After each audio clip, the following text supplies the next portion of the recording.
What's up, critters? Welcome to Table Ready. My name is Noah, and this is the Critical Review, where I critically review every episode of Campaign 3 of Critical Role.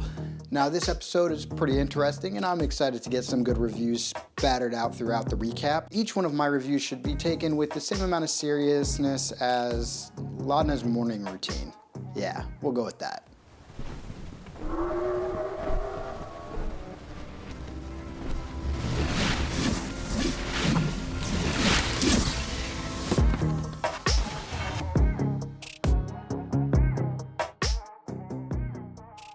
We start off with the group being caught in a trap, or more so, just stumbling onto a group that doesn't like uninvited company. Yash Mandel steps forward, a quasi-spokesperson for this group of Corsair, and interrogates the party with threats of violence. In order to get conversation started, he demands collateral. Ashton gives up freshly cut grass's name and information, and Imogen gives up her father. This collateral is mainly being used as an intimidation tactic to let them know, if you screw us over, we kill your loved ones. The party is able to leave the Corsair, convincing them that they're of no real danger to them, while receiving a lot of information and giving up very little. They find out that Duggar, a name that actually everybody else is just as bad at as I am at everybody else's name, was once a part of the Corsair group, but he has since retired. The mention of addiction does pop up again, though later we find out that's probably not the case. The party asks Yash questions ad nauseum, and it wasn't just annoying to him, it was actually kind of annoying to me too. Like,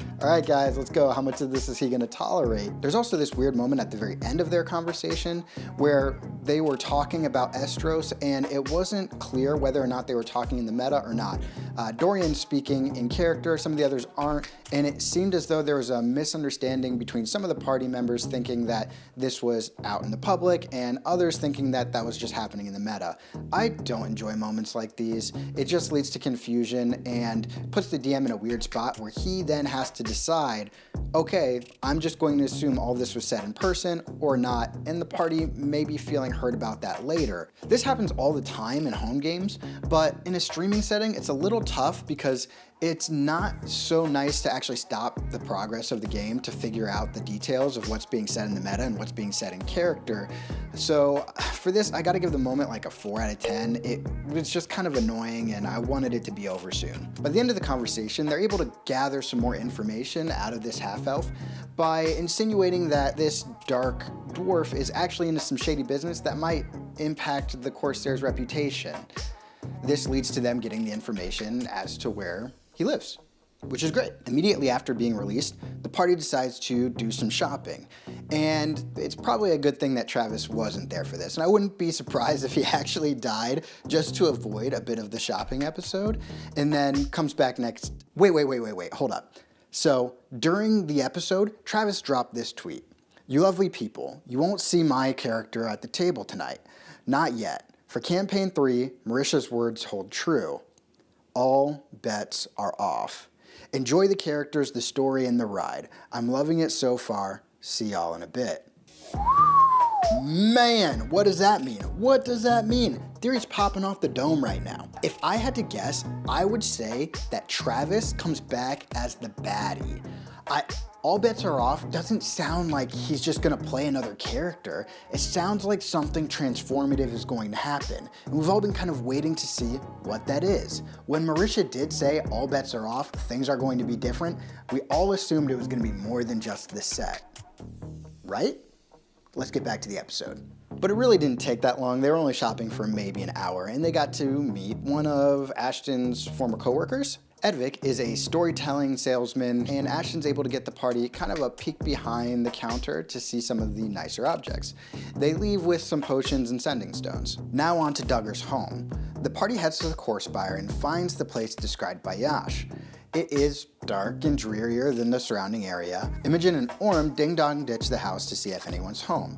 If not, they decide that they're going to enter. Under the pressure of being caught by the town's guard, they swiftly make their way inside, Ashton casting past without a trace. Inside, they find that this place has been turned over. Robbed, maybe? And everything is covered with a thin film of ooze. Fresh cut grass finds a secret exit out of this place into a tunnel that looks to be going downward for a long ways.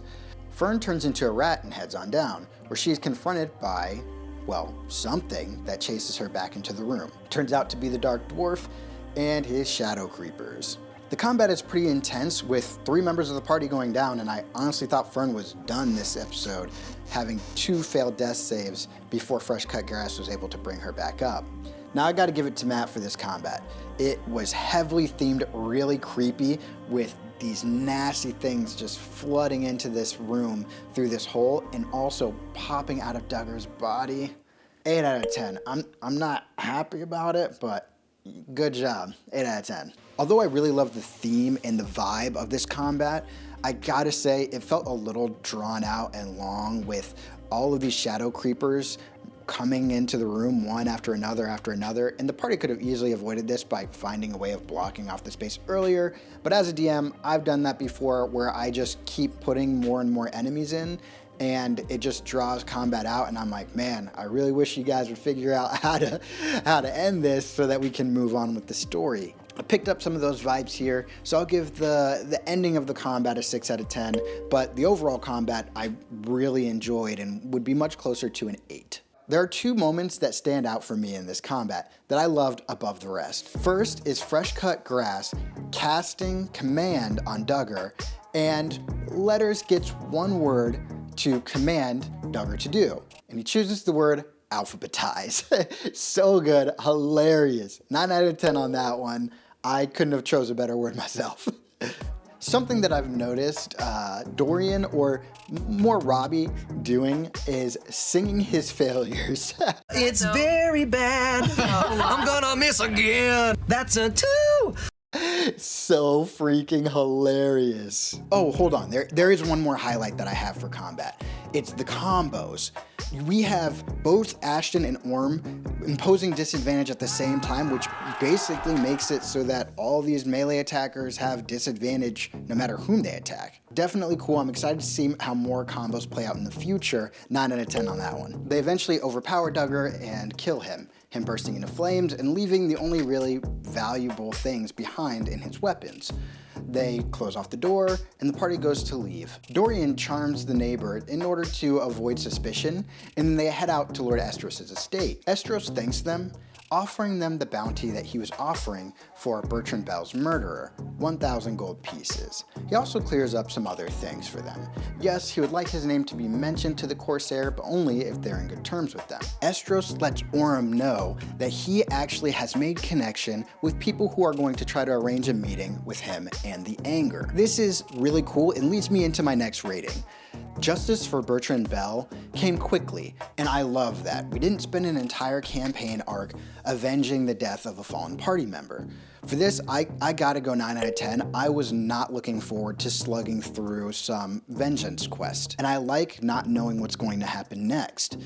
Now, would it be the Anger plotline? Are they going to follow Estrose? Are they gonna try to see what's going on with the Corsair? They've given out their card to enough people who might hire them. The party is going to have to pick their path, and I'm excited to see where it goes. Wherever they go, the party will be going there stronger, because at the end of the episode, they leveled up. And when rolling hit points, Taliesin, I'm pretty sure, rolled like max hit points, which is crazy and something you definitely want in your Barbarian. It's insane because I'll have to go back and watch and check, but I don't know if Taliesin rolled under average the entire night. Maybe 1-9? It looks like the Golden Snitch is back. He and Matt had a little back and forth about how Matt was going to handle him, and I don't think it's that hard. He goes reckless often. Take that opportunity to attack him a lot.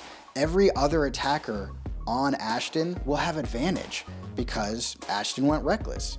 This is a way to bring those hit points down. He also doesn't have resistance to all damage when raging, so take advantage of that too. I'm definitely not suggesting to target Ashton, but I don't think it's incredibly hard to handle a Barbarian. That's all I got for today, guys. Thank you so much for watching. I'm really enjoying doing this series, and if you're interested in helping this channel level up too, make a mage hand out of that like button, hit subscribe, and then leave comments in the comments section. These ratings are for nothing else, just to start cool conversations with critters like you. And yeah, I want to see if we can't hit 1,000 subscribers by the new year. There's no Critical Role next week because of Thanksgiving, so please love your friends, love your family, have a great couple of weeks, and I will see you when we get back.